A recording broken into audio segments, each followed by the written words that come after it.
Silence on roule supporte l'Association des véhicules électriques du Québec, www.aveq.ca, la référence en électromobilité.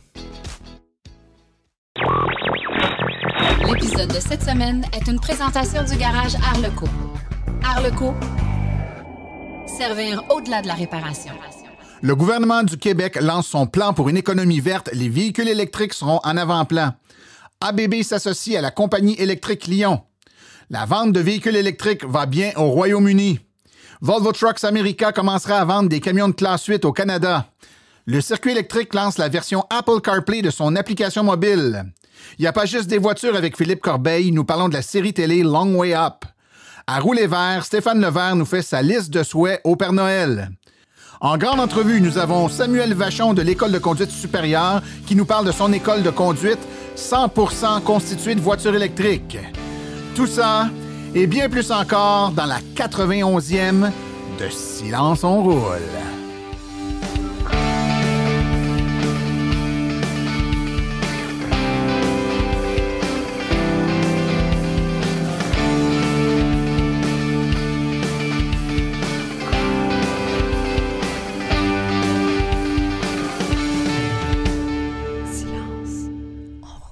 Bonjour tout le monde, mon nom est Martin Archambault et c'est avec passion et plaisir que j'anime Silence on roule, le podcast dédié 100% aux voitures électriques. Silence on roule est également fier partenaire de l'Association des véhicules électriques du Québec. Alors bonjour tout le monde, j'espère que vous allez bien, que vous avez bien passé un bon 2 semaines. Écoutez, la grosse nouvelle, et puis c'est encore tout chaud, c'est évidemment en début de semaine l'annonce du plan de mise en œuvre pour une économie verte du gouvernement provincial. Un plan 2025-2026, mais qui a des ambitions et des visées bien au-delà de 2026. Le plan est très axé sur l'électrification des transports, beaucoup de choses en lien avec ça. Écoutez, tout dépendant du point de vue, c'est une très bonne nouvelle, du moins pour les véhicules électriques. Pour ce qui est de la décarbonisation, certains groupes environnementalistes vous diront que le plan aurait pu être plus ambitieux. Mais néanmoins, si on se concentre sur l'aspect électrification des transports, on y voit un appui à l'électrification des véhicules légers, premièrement. Donc, poursuite du programme Rouler Vert, rabais à l'achat pour les bornes résidentielles, travail et multilogement. Donc, c'est des montants substantiels, près de 250 millions de dollars par année pour les 5 prochaines années. Donc, on parle d'environ 1 milliard 293 millions qui seront mis dans ce projet. Donc, on voit que c'est relativement ambitieux, n'est-ce pas? Également, les taxis électriques, on parle d'appuyer l'implantation des bornes, que ce soit sur rue ou sur route. Donc, beaucoup d'argent, encore une fois, disponible pour ça. Et l'appui à l'électrification des autobus, ça fait longtemps qu'on en parle. Autobus urbains, autobus scolaires, autobus interurbains privés. Donc, beaucoup de belles choses. Si on revient en lien avec les véhicules électriques, alors on veut 1,5 million de voitures électriques en 2030, soit 30% des véhicules automobiles légers sur les routes du Québec. Et on annonce qu'en 2035, 100% des ventes de véhicules automobiles seront des véhicules électriques et la vente de véhicules à l'essence sera interdite. Donc, je pense que c'est l'aspect de la nouvelle qui a fait le plus jaser. On compte également avoir pour 2030 40% des taxis qui seront électrifiés et l'ajout de 2500 bornes rapides d'ici 2030 et 4500 bornes standards d'ici 2028 grâce à la collaboration d'Hydro-Québec. Donc, il y a un gros wow là, je pense, pour ceux qui aiment les voitures électriques, c'est indéniable. Les autobus, on a parlé des autobus, à compter de 2025, tous les nouveaux véhicules acquis par les sociétés de transport en commun et bénéficiant d'une subvention gouvernementale seront des véhicules électriques. 55% des autobus urbains électrifiés en 2030 et 65% des autobus scolaires électrifiés d'ici 2030. Oui, 65% d'ici 2030. Donc, c'est un plan qui est intéressant, du moins sur l'aspect électrification des transports. On va appuyer évidemment plein d'autres initiatives là, en lien avec une économie plus verte, de la relance, évidemment, les pistes cyclables, du transport actif, transport en commun, bien entendu, des programmes de type technoclimat, programme éco-performance industrie, plein de trucs Donc, je vous invite à lire le document qui était rendu disponible, je crois, sur le site de l'Association des véhicules électriques du Québec, mais également sur le site du gouvernement. Donc, un document qui s'appelle le plan de mise en œuvre, le PMO 2021-2026, gagnant pour le Québec, gagnant pour la planète, donc plan pour une économie verte 2030. Alors, ceci étant dit, j'en profite pour souhaiter la bienvenue à tous nos nouveaux auditeurs. Le nombre d'auditeurs croît de mois en mois. Je suis très, très heureux de tout ça. Donc, gênez-vous pas pour nous faire connaître. www.silenceonroule.com. Si vous avez des commentaires, vous écrivez à martin@silenceonroule.com. On sera toujours content de vous lire. N'oubliez pas de vous abonner, donc, que ce soit sur Apple Balado, Google Podcast, Spotify, tous les bons podcatchers. Abonnez-vous, c'est la meilleure façon. Et les gens abonnés reçoivent des épisodes inédits, des hors-séries qui sont parfois là, publiés entre les épisodes officiels de Silence on roule. Donc, c'est une excellente façon de ne rien manquer. J'en profite aussi pour remercier tous ceux qui nous saluent, nous suggèrent des thèmes ou encore nous cotent parfois, comme dans Apple Podcast, là, on peut mettre des étoiles de 1 à 5 étoiles. Donc, ceux qui me mettent 5 étoiles et puis qui me donnent des petits commentaires, un gros merci à vous. C'est tout d'abord et pas mal uniquement pour vous autres qu'on fait cette émission-là. Donc, sans plus tarder, dans une émission qui va être dédiée, tantôt, on va parler d'une école de conduite 100% électrique. Vous allez vraiment apprécier cette entrevue-là. Je vous souhaite de ne pas manquer. Restez à l'écoute. Là, Samuel Vachon qui va nous parler un peu plus tard. Ça vaut vraiment la peine de l'entendre. Très inspirant. Mais pour l'instant, allons tout de suite aux actualités et puis on vous revient tout de suite après. Vous faites attention à vos voitures, faites installer par de vrais professionnels un pare-pierre de qualité qui empêchera l'usure prématurée de votre véhicule. Impact Protection. Profitez-en pour y faire installer également des vitres teintées qui non seulement diminueront la chaleur et augmenteront votre confort, mais faciliteront également la climatisation tout en protégeant les cuirs et tissus dans le véhicule. Chez Impact Protection, nous offrons également le traitement nanocéramique qui lustre la voiture et facilite son entretien grâce à son fini hydrofuge. Chez Impact Protection, la qualité du service à la clientèle est non négociable. Aucune question ne restera sans réponse. Bien entendu, cela veut dire que vous récupérerez votre voiture pleinement chargée. Impact Protection, 33A Saint-Jude-Sud, Granby et bientôt une nouvelle succursale en Montérégie. 450-778-4270 ou sur Facebook Impact Protection. Chez Impact Protection, on protège votre investissement.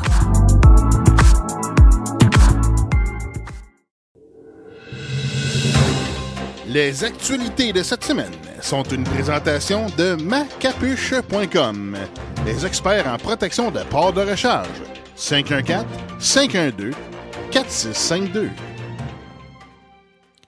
ABB s'est associé à la compagnie électrique Lyon pour vendre et entretenir des équipements de recharge pour véhicules électriques, repoussant les limites de la mobilité électrique dans toute l'Amérique du Nord. ABB s'est associé à Lyon, un fabricant innovant du Québec, pour renforcer la transition vers une mobilité zéro émission en Amérique du Nord. Et ABB mettra sa gamme complète de produits d'équipements de recharge à la disposition de Lyon, qui sera vendue dans le cadre de la nouvelle vision spécialisée d'infrastructure Énergie Lyon de la compagnie électrique Lyon, faisant de l'entreprise de Saint-Jérôme au Québec un partenaire de service pour ABB. La compagnie General Motors prévoit embaucher 3000 nouveaux employés principalement axés sur le développement de logiciels alors que l'entreprise accélère ses projets de véhicules électriques, a annoncé il y a une semaine le constructeur automobile. GM a déclaré que les nouveaux emplois seront concentrés vers l'ingénierie, la conception et la technologie de l'information pour accroître la diversité et l'inclusion et contribuer aux priorités de GM en matière de véhicules électriques et d'expérience client. GM prévoit embaucher jusqu'au premier trimestre de 2021. De nombreux postes pourraient être à l'étranger car GM souhaite étendre ses sites de développeurs sur la planète. Il n'y a pas qu'au Québec, la vente de véhicules électriques va bien. Un autre mois record de vente de véhicules électriques vient d'être franchi au Royaume-Uni. Le Royaume-Uni a dépassé 12 % de part de marché en octobre, le plus haut de tous les mois normaux, sans quarantaine, bien entendu. Bien au-dessus des 10,5 % du mois dernier. La part cumulative de véhicules électriques rechargeables depuis le début de l'année est désormais de 9,1 % et devrait atteindre 10 % d'ici la fin de l'année. Une semaine à peine après avoir dévoilé son plan de transition vers les véhicules électriques pour sa flotte gouvernementale et l'installation de nouvelles infrastructures de recharge, le gouvernement libéral d'Australie du Sud a choqué le secteur des véhicules électriques en annonçant qu'une redevance routière sera imposée aux véhicules électriques en 2021. La nouvelle redevance a été confirmée mardi dans le budget de l'État d'Australie-Méridionale présenté par le trésorier Rob Lucas et cela signifie que ce gouvernement deviendra le premier en Australie à imposer de telles taxes et la seule juridiction de la planète à imposer de telles tarifications sur les véhicules électriques tout en fournissant aucun incitatif à l'achat. L'étendue de la nouvelle redevance n'a pas été confirmée, mais elle comprendra une composante fixe similaire au coût d'enregistrement actuel et une redevance variable en fonction de la distance parcourue. Elle s'appliquera aux véhicules rechargeables, qu'ils soient tout électriques ou hybrides branchables. Mais pour ce qui est des véhicules hybrides non rechargeables, même celles qui impliquent une faible consommation, ça ne s'appliquera pas. Drôle de décision. Volvo Trucks America a annoncé qu'il commencera à vendre le modèle de camion Volvo VNR Electric le 3 décembre 2020 aux États-Unis et au Canada. En tête du déploiement de véhicules zéro émission de classe 8 dans l'industrie du camionnage nord-américaine, Volvo Trucks commencera à produire le modèle Volvo VNR Electric dans son usine de New River Valley à Dublin, en Virginie, au début de 2021. Volvo Trucks s'est engagé à mener le secteur du transport commercial vers des solutions plus durables en faisant progresser l'électromobilité et nous continuerons à investir et de stimuler le développement des technologies tant au niveau mondial qu'ici même en Amérique du Nord, a déclaré Peter Voronhev, président de Volvo Trucks North America. Nous sommes enthousiastes à l'idée de mettre sur le marché le Volvo VNR Electric dans quelques semaines. Le circuit électrique a lancé en grande pompe il y a de cela un peu plus d'une semaine une toute nouvelle version de son application qui, cette fois-ci, est compatible avec la technologie Apple CarPlay. Ce que ça veut dire en gros, c'est que vous branchez votre téléphone cellulaire Apple sur votre véhicule grâce à un câble USB et vous aurez accès à l'application dans l'écran d'infodivertissement de votre véhicule. Vous pouvez repérer les bornes, choisir de vous diriger en leur direction, vous pouvez démarrer les recharges, suivre la progression de la recharge, etc. Suite au lancement de l'application, beaucoup de commentaires, quasi tous positifs, sont entrés sur la page Facebook du circuit électrique. Par contre, certains commentaires demandaient à savoir pourquoi l'application n'était toujours pas compatible avec la technologie Android Auto. Voici la réponse de M. Stéphane Loubert, qui travaille au circuit électrique. Tout d'abord, il faut comprendre que les technologies CarPlay de Apple et Android Auto de Google sont relativement récentes, 3-4 ans, peut-être 5. Donc, petit à petit, ces écosystèmes s'élargissent, ils intègrent de plus en plus de types d'applications.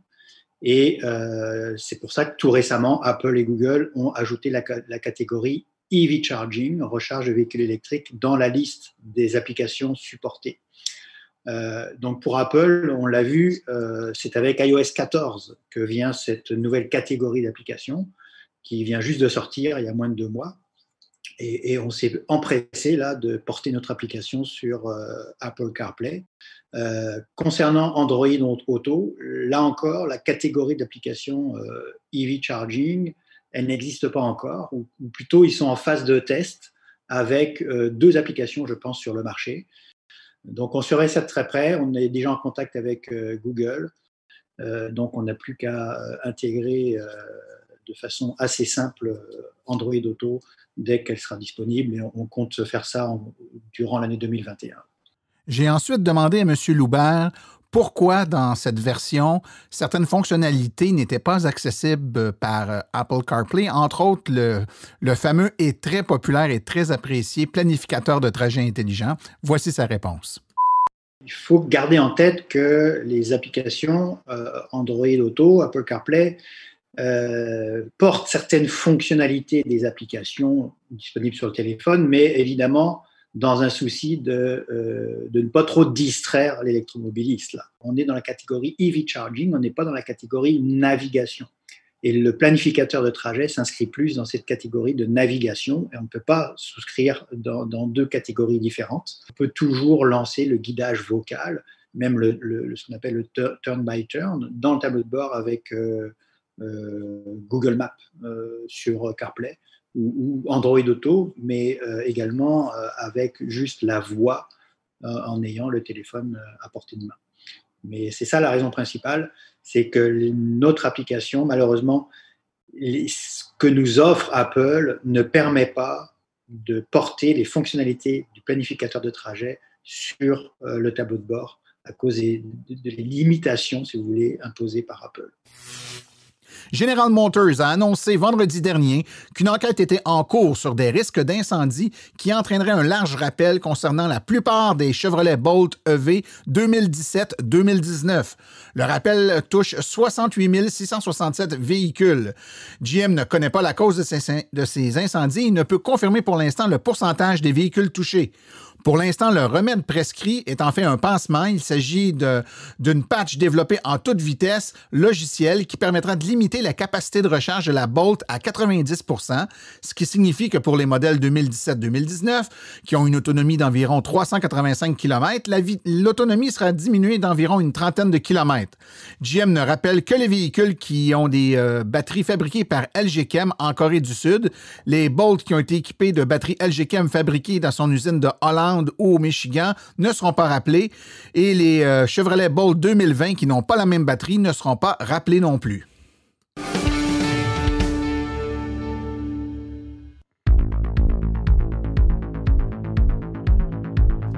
Il n'y a pas juste des voitures avec Philippe Corbeil. Bonjour, aujourd'hui je vais vous parler de la moto Harley-Davidson Livewire et du documentaire Long Way Up ou Trajet vers le haut dans sa version française. Je pensais aborder cette moto dans une chronique au printemps prochain, mais avec la sortie du documentaire Long Way Up sur Apple TV+, je trouvais que cette moto était un bon sujet d'actualité. Commençons d'abord avec la série Long Way Up. Eh bien, c'est une série documentaire de 11 épisodes qui traite du voyage à moto du comédien Ewan McGregor et de son bon ami Charlie Boorman. Ils sont partis de l'Amérique du Sud pour se rendre en 100 jours et plus de 20 000 km jusqu'à Los Angeles. Long Way Up est le troisième opus d'une série de voyages d'aventure qui ont débuté en 2004 avec Long Way Around, où les deux amis partent de Londres en Angleterre pour se rendre à New York en voyageant en moto vers l'est pour traverser l'Europe, l'Ukraine, le Kazakhstan, la Mongolie, la Russie, ensuite au travers du Pacifique vers l'Alaska pour descendre le Canada vers les États-Unis pour finir à New York. Un voyage de 115 jours et 31 000 km. Quelques années après, ils ont récidivé avec The Long Way Down, un voyage de Londres vers l'Afrique du Sud. Ensuite, comme l'explique Ewan dans le premier épisode de The Long Way Up, la vie a suivi son cours et les deux amis se sont perdus de vue jusqu'à tout récemment où un grave accident de moto subi par Charlie a fait en sorte que les deux amis ont reconnecté et qu'ils ont décidé de nous présenter une troisième expédition et cette fois en Amérique du Sud. Avec les véhicules électriques qui deviennent de plus en plus populaires, l'équipe a donc décidé que cette aventure ne se ferait pas en moto-essence comme les deux aventures précédentes, mais bien cette fois-ci en moto électrique. Leur choix de moto était plutôt limité puisque les grands manufacturiers de motos, hormis Harley-Davidson, ne produisent aucune moto électrique. Ils ont tout d'abord essayé les motos zéro et ont apprécié leur expérience, mais c'est finalement la Livewire d'Harley-Davidson qui a été retenue pour faire le voyage. Il faut dire qu'au moment de planifier le voyage, la Livewire n'est même pas encore en production, mais Harley-Davidson a accepté de leur fournir deux motos et de les modifier afin de les rendre plus adaptées à leurs besoins. Puisque le voyage s'annonce sur le mode électrique, l'équipe de production qui suit nos deux motocyclistes en camion sera elle aussi propulsée par des véhicules électriques et c'est la compagnie Rivian qui va leur fournir deux pick-up spécialement construits pour eux. Durant leurs aventures, Ewan et Charlie sont suivis par un troisième motocycliste qui sert aussi de caméraman. Ce dernier sera sur une moto Harley-Davidson à essence. Disons que faire cette aventure en mode 100% électrique est un défi de taille. Surtout que le convoi s'engage dans des coins reculés de la civilisation où l'accès à un réseau électrique n'est pas toujours facile. Le fait de voyager électrique a rendu le voyage certainement plus difficile à certains égards, mais cela leur a aussi permis d'entrer plus facilement en contact avec des habitants locaux alors qu'ils cherchaient des endroits pour se recharger. Il faut dire que la recharge n'a pas toujours été évidente, surtout au début du trajet puisqu'il faisait très froid et que les réseaux électriques des endroits visités ne supportaient pas toujours la charge de 2 motos électriques. Certains endroits visités étaient aussi en autonomie totale au niveau de la production électrique avec des systèmes de panneaux solaires et d'éoliens reliés à un système de batterie, ce qui rendait la charge parfois impossible. L'équipe a donc dû se résoudre à utiliser quelquefois des systèmes de génératrices au diesel afin de pouvoir recharger les motos et ainsi continuer le trajet. À la fin du voyage, quand les 2 motocyclistes arrivent aux États-Unis, on voit qu'il est d'ailleurs beaucoup plus facile de se recharger compte tenu du réseau qui est beaucoup mieux développé dans ce pays. Maintenant, parlons des motos qui ont été utilisées dans ce trajet vers le haut. Il s'agit de 2 prototypes de la moto Livewire d'Harley-Davidson qui n'étaient pas en production au moment où le voyage s'est préparé. La Livewire étant une moto faite pour rouler sur l'asphalte, l'équipe d'Harley-Davidson a dû faire d'importantes modifications afin de la rendre plus adaptée aux routes de terre et de gravier qui allaient être utilisées durant une bonne partie du trajet. Au moment où l'aventure D1 et Charlie débutait, c'est-à-dire en septembre 2019, la Livewire faisait aussi son entrée sur le marché. La moto est dotée d'une batterie de 15,5 kWh couplée à un moteur produisant 105 chevaux vapeur et 86 pieds-livres de couple. Harley annonce une autonomie de 235 km en conduite urbaine.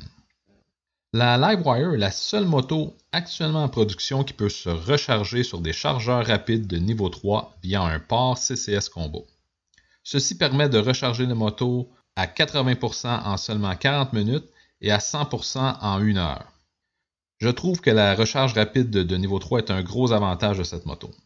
Chez la compétition, Zero propose des vitesses de recharge similaires, mais la façon de les obtenir est en utilisant 2 chargeurs de niveau 2 en même temps, ce qui est un peu moins pratique. Par contre, c'est au niveau de la recharge niveau 2 où la Livewire perd des points. Car bien qu'il est possible de la recharger sur une borne de niveau 2, la vitesse de recharge est exactement la même que sur une borne de niveau 1, soit une recharge qui peut prendre jusqu'à 12 heures. La Livewire se détaille 37 250 $ et est disponible en 3 couleurs.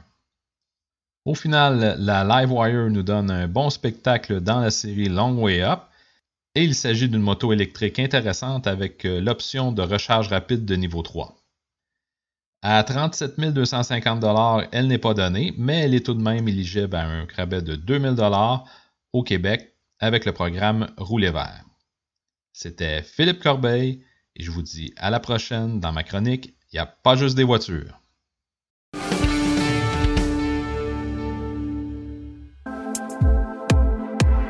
EV Born, à la maison, en condo.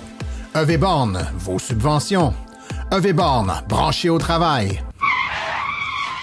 Hey Martin, on répète-tu trop le nom de la compagnie? Ou un petit peu trop, je la refais. Pour recharger, ça prend une borne de recharge et l'équipe de EV Born est à votre service. Pour vous brancher au commerce, à la maison ou au travail, composez le 418-866-0653. 418-866-0653 ou le www.evborn.com. EV Born, la passion à votre service.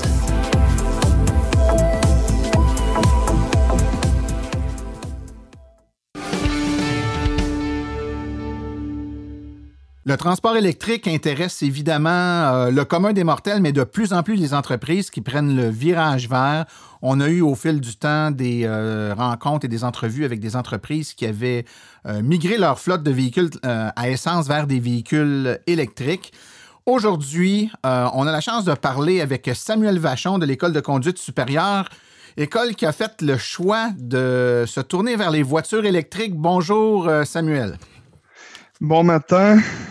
La nouvelle a circulé un peu partout dans les dernières semaines, derniers mois, peut-être le dernier mois, je dirais, là, où on a entendu parler de vous autres pas mal. Je me suis dit, il faut leur parler. Donc, parle-nous donc tout d'abord de votre école de conduite. Vous êtes situé où? Qu'est-ce qu'il y en est de l'école comme telle? Vachon École de conduite supérieure, c'est une entreprise familiale depuis 1983. Elle est partout pas mal en Chaudière-Appalaches. Donc, on a pignon sur rue Saint-Georges, Sainte-Marie, maintenant Lévis. Puis Lévis, justement, c'est la première école de conduite 100% électrique au Québec. Par contre, Martin, ce n'était pas notre première voiture électrique, là, c'était pas notre première école. Toutes nos autres succursales ont déjà des véhicules électriques à l'école de conduite. Mais qu'est-ce qui fait vraiment une différence, c'est que Lévis va être 100% électrique, ce qui fait en sorte qu'il n'y a aucun jeune à l'école de conduite qui va apprendre à conduire sur une voiture à essence, là, qu'on pourrait pratiquement dire que c'est des voitures dinosaures aujourd'hui. Là. Je suis content de te l'entendre dire. Ça veut donc dire que quelqu'un qui s'inscrit chez vous et qui dit « je vais apprendre manuel », c'est pas à Lévis que ça va se passer. Ça ne sera pas à Lévis que ça va se passer. Puis ça ne se passera pas dans aucune de nos autres écoles non plus, puisque justement, on a enlevé la formation manuelle il y a environ 5 ans dans nos écoles de conduite pour changer justement pour des véhicules à essence dans le temps qui étaient avec plusieurs vitesses, comme les 6 et les 7 vitesses pour certains véhicules, qui consommaient moins. Donc, même avant d'arriver avec des voitures électriques, on cherchait toujours les modèles qui consommaient moins d'essence pour avoir moins de gaz à effet de serre. On ne se le cachera pas, je suis un jeune entrepreneur, j'ai 25 ans. Donc, ça finit en sorte que je suis dans la génération qui milite pour l'environnement. Puis le fait qu'on ouvre des écoles de conduite avec des voitures électriques, on vient répondre à un besoin des 16 à 24 ans et même ceux-là qui sont plus vieux aussi également. Là. OK. Bon, une entreprise familiale, ça veut donc dire que je présume qu'il y a eu une génération avant toi qui était... Il y a eu 2 générations. 2 générations avant moi. OK. Présentement, on joue entre la 2e et la 3e. Donc, je suis actionnaire avec mes 2 parents. Ouais. Puis, on est une équipe aussi d'environ une vingtaine d'employés avec nous. Puis, mais ça a été mon grand-père qui a fondé ça en 1983. OK. Aujourd'hui, il doit être très fier. Il n'est plus avec nous aujourd'hui, mais il doit être très fier là, de voir ce qui se passe avec son école. Ben, c'est exactement là où je voulais m'en aller, Samuel. Tu disais, je suis un jeune entrepreneur, donc pour moi, c'est un peu naturel d'être sensible à ça. Comment ont réagi les autres actionnaires, entre parenthèses, tes parents? Comment ont-ils réagi à cette idée-là? Est-ce que c'est toi qui as emmené ça comme idée? Est-ce que c'est conjoint? J'aimerais ça t'entendre là-dessus. Écoute, on est une team de feu dans ce côté-là, dans un sens, c'est que chaque personne amène son grain de sel, puis soit que oui, l'électrification, c'est venu en grosse partie avec moi, mais ils ont embarqué tout de suite, mes parents, puis même justement la succursale de Lévis, c'est une idée de ma mère, puis justement après ça, on a comme fait, ben là, elle, c'est ça, certain qu'il faut qu'elle soit 100% électrique. Puis on s'est dit, bingo, écoute, on a commencé à acheter les voitures du commerce parce qu'on a acheté aussi une 2e Tesla pour la succursale de Lévis. Fait que ça, écoute, ça s'est décidé sur un ordinateur au bureau. Dans ce sens, on est allé acheter les autres voitures. Donc, ça finit que non, on embarque tout le monde ensemble. Puis c'est ça qui fait en sorte que petit train va loin, comme on dit, là, mais dès qu'on embarque dans le bateau, là, tout le monde rame dans le même sens. Ben, c'est super intéressant de voir ça. Est-ce que tu as une idée de... Comment je peux dire ça? Est-ce que tu sais comment réagit l'industrie face à des décisions comme la vôtre? Est-ce qu'il y a d'autres écoles, des concurrents qui vous regardent aller et que ça leur donne le goût? Ou est-ce que plutôt ils ont une attitude un peu... ils ne croient pas vraiment à votre move? Comment l'industrie réagit à ça? Il y en a... C'est le fun de cette question-là. Je l'adore parce que il y a un mix de tout. Autant des compétiteurs qui m'ont appelé, qui m'ont dit « Hey Sam, c'est malade, tu viens de nous mettre sur une méchante vague. » Puis là, je leur dis, tu as le choix d'embarquer dans la vague ou non.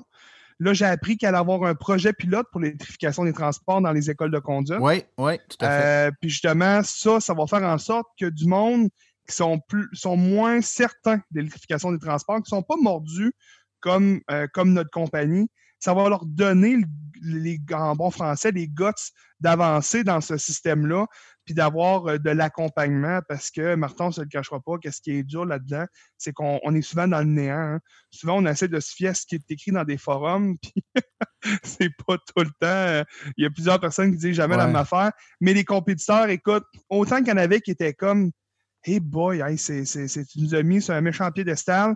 Autant qu'il y en a d'autres qui nous ont dit que ça va nous pousser à être meilleurs. Fait que sérieusement, la nouvelle a quand même bien été. Puis même justement, ça fait en sorte que maintenant, on donne une référence aussi pour plusieurs écoles de conduite. Même pour le projet pilote, justement, ils nous consultent sur les embûches qu'on a vécues dans les 3 dernières années pour justement préparer quand les nouvelles écoles vont embarquer, ben, ils n'auront pas les embûches qu'on a vécues dans les 3 dernières années. OK. Tu parles d'embûches. Je vais t'emmener sur un terrain qui est qui est un peu l'approche que n'importe qui, même monsieur, madame, tout le monde qui s'achète un auto électrique va faire. C'est-à-dire qu'on essaie d'évaluer l'impact financier de notre choix de s'en aller à l'électrique. C'est un bon choix pour moi? Est-ce que je vais rentabiliser mon choix?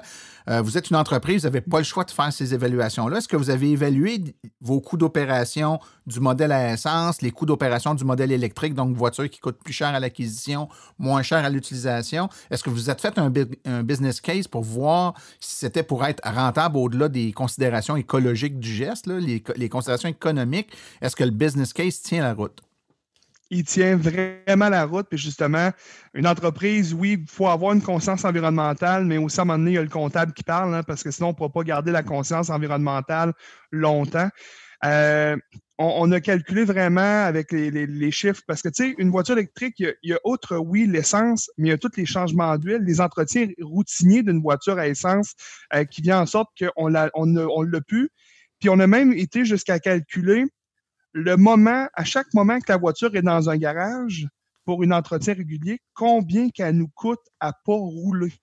Okay. Parce que ça, il faut le compter dans le calcul aussi, que tu sais, il y a un moteur qui vient de sauter, ça peut prendre une semaine avant que ça soit réparé, puisque un moteur à essence, c'est très complexe à changer. Une semaine, il me coûte X. Ça finit qu'environ en 4 ans, la voiture électrique me revient au même coût de possession qu'un Mazda 3. Au millage qu'on fait. Puis au-delà de 4 ans, c'est uniquement du profit qui rentre dans les coffres de l'entreprise avec une voiture électrique. Ouais. Puis ça, justement, c'est sûr certain qu'on ne l'a pas calculé au prix de l'essence COVID, là, parce que là, on ne se le cachera pas présentement. On est à $1 du litre en moyenne, dépendamment où est-ce qu'on est. Mais on l'avait calculé à 1,25. Puis c'est sûr certain qu'enlève la pandémie, ça va remonter un peu, là, l'essence, c'est sûr. Puis l'électricité, on l'avait calculé environ à 11 cents du kilowattheure, qui est plus que présentement. Ouais. Fait qu'on l'avait calculé pour une augmentation qu'il pourrait avoir dans les 4 à 5 prochaines années. Là. OK. Il y a sûrement d'autres frais qui viennent au fait d'avoir, quand on acquiert un véhicule pour l'utiliser dans le contexte où vous autres, vous le faites. Il a fallu acheter des bornes, j'imagine. Vous êtes installé des bornes pour votre garage? On a installé des bornes dans chacune de nos écoles avec le programme Branchez-vous au travail. Oui. Donc, qui subventionne 50% de l'installation électrique jusqu'à une concurrence de 5 000 $. Mais on ne rentre pas dans les détails, mais tu sais, ça fait en sorte que nous autres, on a bénéficié de ces programmes-là aussi. On en a toujours installé une de plus qu'on avait besoin actuellement pour penser au futur, mais également pour les prévoir pour nos employés, parce que j'ai déjà des employés que le fait qu'on roule électrique ont transféré à l'électrification des transports. Ils sont rendus avec des voitures électriques pour leur voiture personnelle, donc ils viennent travailler à l'école de conduite. Mais les autres frais en soi, on n'en a pas plus. C'est vraiment la borne qui a fait en sorte. Le reste, le lettrage, les pédales, tout ça, les doubles pédaliers, c'est la même chose pour une voiture à essence. Donc, même que ça coûte moins cher dans une voiture électrique faire le double pédalier, parce que justement, l'installation est plus simple, parce que la SAC ne nous les oblige pas à transpercer le plancher. Fait que ça fait en sorte que c'est une installation beaucoup plus esthétique et beaucoup plus simple aussi également. OK. Parlons maintenant du cursus de cours, c'est-à-dire que, je te cache pas que j'ai quelques années d'expérience, donc mon permis de conduire date de quand même longtemps. C'était pas les mêmes modalités pour acquérir le permis à l'époque, mais dans le cursus de cours, on abordait certains sujets qui étaient en lien, par exemple, avec la mécanique du véhicule de base, là, comment se dépanner si on a des problèmes. Est-ce que vous avez ajusté ou adapté votre cursus de formation soit sur ces aspects-là, ou encore sur la façon de conduire ou de démarrer ou de faire notre préparation de conduite, dû au fait que c'est un véhicule électrique, ou vous avez carrément pris le même programme sans aucun changement? On n'a pas eu le choix de l'adapter. Par contre, le cours de conduite au Québec, c'est une formation obligatoire selon un programme obligatoire préétabli par la Société de l'assurance automobile du Québec en tant que tel, qui s'appelle le Programme d'éducation à la sécurité routière. Par contre, l'école de conduite peut ajouter du contenu dans ses cours, mais il ne peut pas l'enlever. Fait que nous autres, c'est sûr, certain, qu'est-ce qu'on a fait, c'est qu'on l'a grossi. On parle beaucoup plus, par contre, de tout ce qui est les voitures électriques que de la mécanique générale d'une voiture à essence conventionnelle, parce que le but, justement, c'est de transformer les valeurs et le comportement d'un jeune conducteur à, justement, par après, il va vouloir triper beaucoup plus sur les voitures électriques. Et le but aussi, c'est de changer la mentalité du parent. Donc, il y a même un cours, le module 6, où est-ce que le parent vient, accompagne son jeune en théorie. À ce moment-là, on en glisse aussi des mots sur l'électrification des transports pour être sûr, justement, que le jeune puis le parent aient la même information. Mais tout est changé. Le cours sur la première sortie sur la route, on explique beaucoup plus la voiture. On explique les recharges. On explique aussi le préconditionnement de la batterie l'hiver, l'important de faire ça.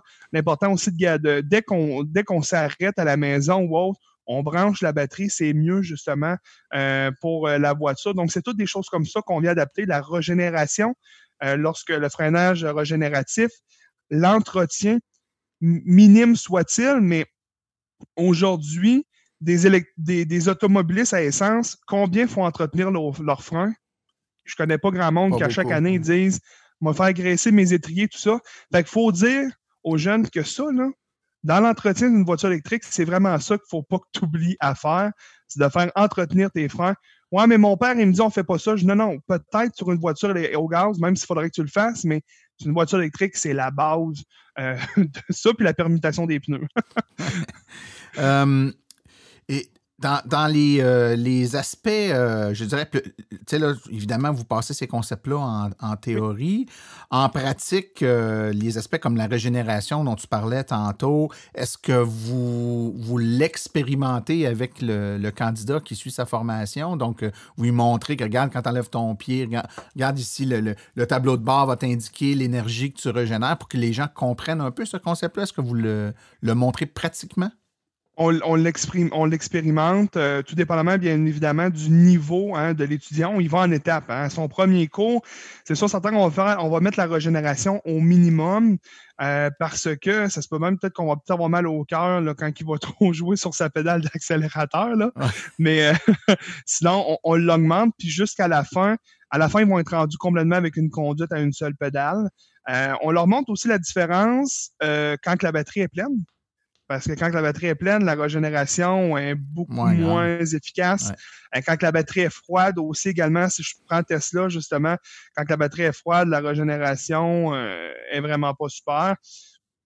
Donc, c'est toutes ces petites choses-là qu'on vient leur montrer. Puis les jeunes, après ça, des fois, on va même leur faire un petit coup. On va arrêter dans un stationnement. On va les remettre en normal, la régénération 0. Puis ils repartent, puis ils font comme hey, « pourquoi le char n'arrête plus? » Il faut que tu penses aussi, quand tu vas avoir une voiture à l'essence, il faut que tu te remettes dans le bain rapidement. On leur fait prendre conscience que justement, il y a une différence. Puis c'est ça de l'éducation en sécurité routière, c'est justement de venir les éduquer sur différentes situations. OK. Écoute, Samuel, vous avez d'autres, de ce que je comprends, vous avez d'autres succursales. Oui. Où vous avez aussi... les autres, c'est pas uniquement voitures électriques, mais vous avez aussi des voitures électriques. Est-ce que dans votre tête et en fonction de l'évolution du marché, vous avez l'intention de graduellement migrer vos autres succursales vers des succursales toutes électriques? Oui. Notre but, justement, c'est d'ici 2025 d'être 100% électrique dans toutes nos flottes de l'école de conduite. Donc, où est-ce qu'on est arrivé à ce terme-là? C'est qu'on les nouvelles voitures, en tout cas, bref, on a regardé l'âge moyen du parc automobile. Puis, c'est sûr, certain que tantôt, on parlait de financièrement. C'est sûr, certain que financièrement, on n'ira pas sortir une voiture de la flotte parce qu'on veut la mettre électrique quand elle a encore un très bon potentiel en termes mécaniques et bodés. Parce qu'une voiture d'auto-école, vendre ça, ça ne vaut pas grand-chose. Fait que d'ici 2025, c'est sûr certain que 100% de la flotte de l'école de conduite va être électrique. ou du moins hybride branchable pour si advenant qu'on a besoin d'une voiture qui a besoin de plus d'autonomie, mais d'ici 2025, je crois que l'électrification des transports, les voitures électriques qui vont en avoir, ou les bornes ou les recharges vont avoir tellement changé qu'on n'aura plus de raison d'être encore avec de l'énergie fossile, l'énergie dinosaure. Quelqu'un qui t'appelle aujourd'hui pour un cours de conduite, qui demeure à Lévis, à 2 pas de votre succursale, mais qui possède, lui, une voiture à essence, donc dans sa tête, il ne tient pas à prendre un cours de voiture sur une voiture électrique. Qu'est-ce que vous lui conseillez de venir quand même prendre le cours chez vous à votre succursale de Lévis puis d'apprendre la voiture électrique ou vous le référez à une autre de vos succursales où vous avez des voitures à essence? Non, on va le référer à la succursale de Lévis parce que notre but en ouvrant une école 100% électrique, c'est de créer un engouement, c'est d'instaurer une valeur d'électrification des transports.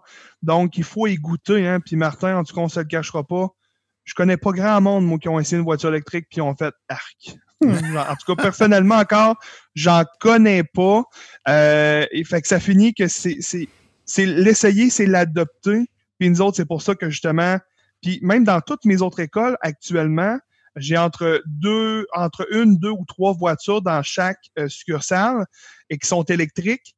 Puis les jeunes et les moniteurs veulent toujours avoir les voitures électriques. Mais c'est sûr certain que si j'ai 5 voitures dans la succursale, puis j'en ai pas 5, ben là, il y en a qui sont à l'essence, mais ils s'achicanent pratiquement pour avoir les voitures électriques. Là, même que moi, j'ai dû mettre un système de journée sur certaines voitures pour dire, écoute, telle journée, c'est tel moniteur, telle journée, c'est l'autre moniteur, parce que écoute, ils se partaient tout le temps avec les voitures électriques. Fait que ça finit que nous autres, c'est vraiment de créer un engouement, d'instaurer une valeur d'électrification des transports. Fait que je vais lui dire non, viens faire ton cours à Lévis.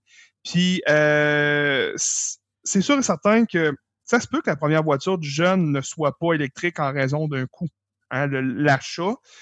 Mais il y a des bonnes chances que sa deuxième voiture, par contre, va l'être. Ouais, tout à fait. Fait que, puis les parents, j'ai beaucoup de parents. Maintenant, en Beauce, là, j'ai environ 5 ou 6 % de ma clientèle qui sont rendus électriques en Chaudière-Appalaches. Fait que c'est quand même très intéressant de voir le changement qui se progresse. Puis, on ne se cachera pas, l'accessibilité des voitures électriques en termes de livraison aussi s'est accéléré. Fait que ça l'aide énormément aussi. Écoute, comme dernière question, mon cher, quel conseil aurais-tu à donner à une auto-école qui, dans une autre région du Québec, puis qui t'écoute aujourd'hui et qui dit hey, ça pourrait être intéressant de faire ça, y a-tu des éléments importants que tu aimerais lui dire pour lui éviter peut-être les embûches que tu as eues? De la formation. Ce que le projet pilote va apporter aussi, ça va être vraiment bon là-dessus, ça va être de la formation, des essayer les voitures. Nous autres, on les avait essayés, par contre, je les avais pas fait essayer à mon équipe. Fait qu'ils sont arrivés dans un sens qu'ils ont eu comme la première fois, puis ils ont comme fait on les a fait essayer par après, mais tu sais, on a comme imposé un changement. C'est sûr, certain qu'en tant qu'entrepreneur, on n'a pas le choix d'imposer un changement à notre équipe un peu, mais d'embarquer ton monde dans le changement. Puis nous autres, ça s'est fait quand même assez rapidement, mais j'entends beaucoup de propriétaires d'écoles qui me disent je ne suis pas sûr que mon équipe va triper. Mais au contraire, là, avec la pandémie, c'est un petit peu plus dur les essais routiers, mais quand tout ça va repartir à 100% les essais routiers, allez-y, prenez-vous une journée, là, partez l'équipe au complet, allez en essayer des voitures électriques. Puis l'autre chose, c'est de penser à plus tard. J'ai une de mes succursales maintenant, je pense toujours à plus tard, mais quand on passe un réseau pour une borne, passe-en 3 fils, passe-en pas juste un. Tu sais, pense à plus tard. Ça coûte pas plus cher d'en passer 3 qu'en passer un. Le temps, il est pratiquement pareil. C'est juste le matériel qui va changer. Ouais. Fait que maintenant, moi, c'est ça que je fais. Écoute, à Lévis, j'ai passé pour plusieurs fils. Donc, j'ai rien qu'à rajouter des bornes si, mettons, j'ai besoin de plus de bornes. Fait que ça fait en sorte que c'est toutes des petites choses comme ça. Puis, on se tient toujours disponible aussi pour les autres écoles de conduite qui veulent s'électrifier. S'ils ont des conseils, s'ils veulent avoir des conseils ou autres, mon téléphone est toujours ouvert pour eux aussi. Là. Écoute, ça ne sera sûrement pas tombé dans l'oreille d'un sourd. Samuel Vachon de l'École de conduite supérieure. Écoute, moi, je vais être honnête avec toi, je vous trouve super inspirant. Je pense que les gens qui écoutent vont penser la même chose que moi. On voit bien que c'est au-delà c'est en l'air du temps, les voitures électriques. Puis bon, on pourrait suivre, le faire pour une question de mode. On voit bien que vous le faites pour les bonnes raisons. Vous êtes non pas un client du mouvement, vous êtes partie prenante de ce qui aide au mouvement, c'est-à-dire que vous aidez la cause de l'électrification. Et ne serait-ce que pour ça, moi, je veux vous dire merci. Puis les gens qui sont intéressés par l'école de conduite supérieure, qui sont dans votre coin puis qui se disent « Hey, moi, c'est là que je vais aller. Comment on fait pour vous rejoindre? » Ils peuvent nous communiquer soit par la page Facebook, comme vous avez fait, soit par le site Internet ou 1-866-387-7755. Puis justement, nos adjointes vont se faire un plaisir de les assister puis les accompagner par la suite. Nos formateurs, ça va leur faire un plaisir de les accompagner dans l'électrification des transports. Samuel Vachon, merci beaucoup pour ta présence au podcast aujourd'hui. Merci à vous. Bonne fin de journée.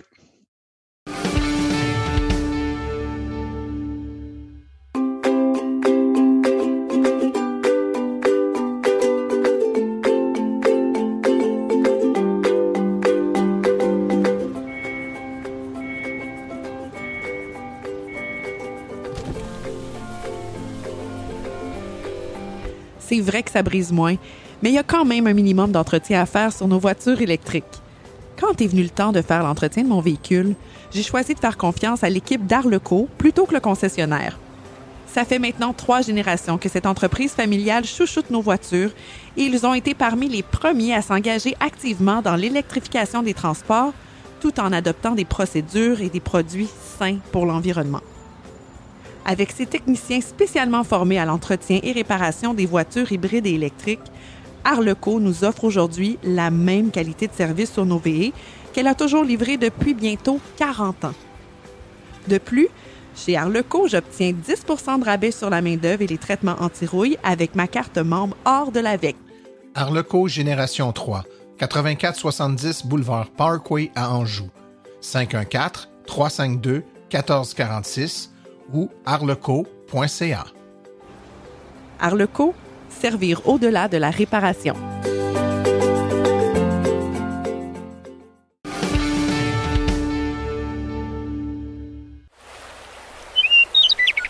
Roulez vert avec Stéphane Levert.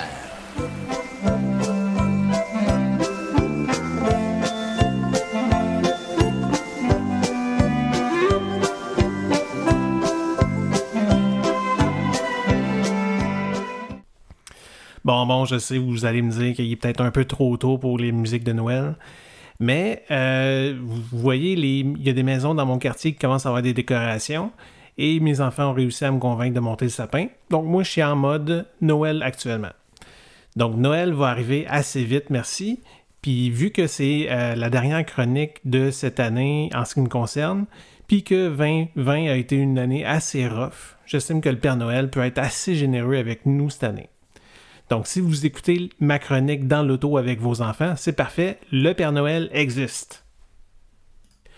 Donc, pour ma chronique d'aujourd'hui, ce que j'ai décidé de faire avec vous, c'est de descendre avec vous la liste que j'ai préparée, que je vais envoyer au Père Noël pour qu'on soit tous gâtés en 2021. Donc, vous allez voir, ce sont des souhaits à différents niveaux pour essayer qu'il y en ait vraiment pour tout le monde. Donc, juste pour la mise en contexte, j'enregistre ma chronique tout juste après l'annonce du gouvernement du Québec d'établir à 2035 la fin des véhicules de promenade à essence. Donc, on peut déjà rayer ça de la liste. Donc, si d'ici 2035, tous les véhicules de promenade, voitures, VUS et camions légers devront au minimum être partiellement électriques, mon premier souhait est que les manufacturiers élargissent leur offre à tout le spectre de leur catalogue. Autant au niveau des sous-compacts, des berlines, des VUS et des bons vieux pick-up. Au niveau des pick-up, donc on devrait justement voir les premiers modèles arriver, mettons fin 21, début 2022. Donc de ce côté-là, on peut se dire qu'on est sur la bonne voie, c'est encourageant. Côté VUS, on voit aussi beaucoup d'annonces encourageantes. Donc, il y a déjà des modèles qui arrivent actuellement. Il y en a d'autres qui sont prévus pour 2021. Donc, c'est encore là. De ce côté-là, c'est aussi encourageant. C'est plus du côté des voitures, comme les berlines et même les sous-compacts qui sont quand même relativement populaires ici au Québec, que je suis plus inquiet. Particulièrement l'annonce de Nissan cette année d'abandonner la Leaf au profit de se concentrer sur des véhicules plus du type plus gros, plus du type VUS avec le modèle Ariya. Ça m'inquiète de ce niveau-là. Donc, je comprends que les VUS sont populaires, que c'est un segment qui donne relativement beaucoup de marge bénéficiaire aux manufacturiers. Donc, je comprends qu'ils veulent se focusser sur ce segment-là. Mais ce n'est pas la totalité des gens qui ont l'intérêt nécessairement pour des VUS. Pour moi, la voiture va toujours rester un créneau que les manufacturiers vont devoir garder une offre disponible. Particulièrement des manufacturiers japonais comme Honda et donc par la bande Acura, Toyota et donc la compagnie sœur Lexus, Subaru et Mazda qui offrent encore aucun véhicule 100% électrique en Amérique du Nord actuellement. Il y a vraiment un réveil là, qui devrait être opéré en 2021.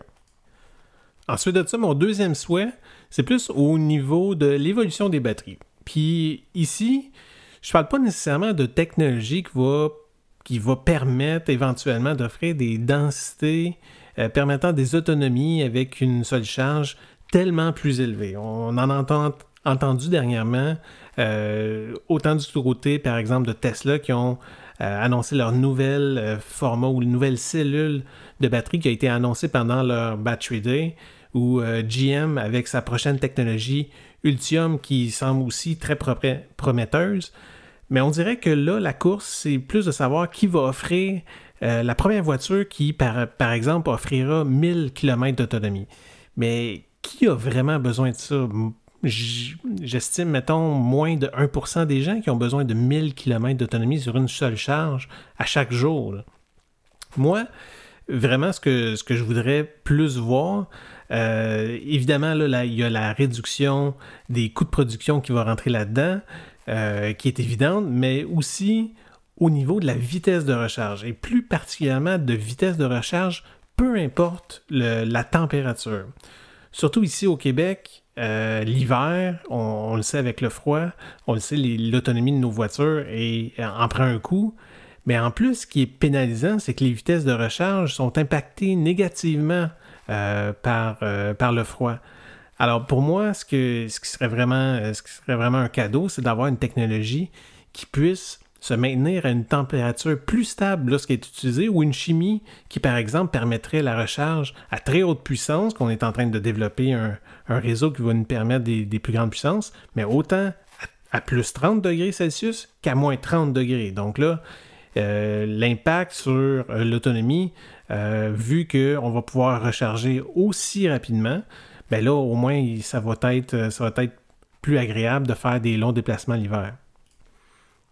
Et parlant de recharge, mon troisième souhait, c'est par rapport à l'infrastructure de recharge. Mais contrairement à plusieurs, moi, le déploiement du réseau public, ça ne m'inquiète pas vraiment. Le circuit électrique est parfaitement aligné avec la croissance des véhicules électriques au Québec.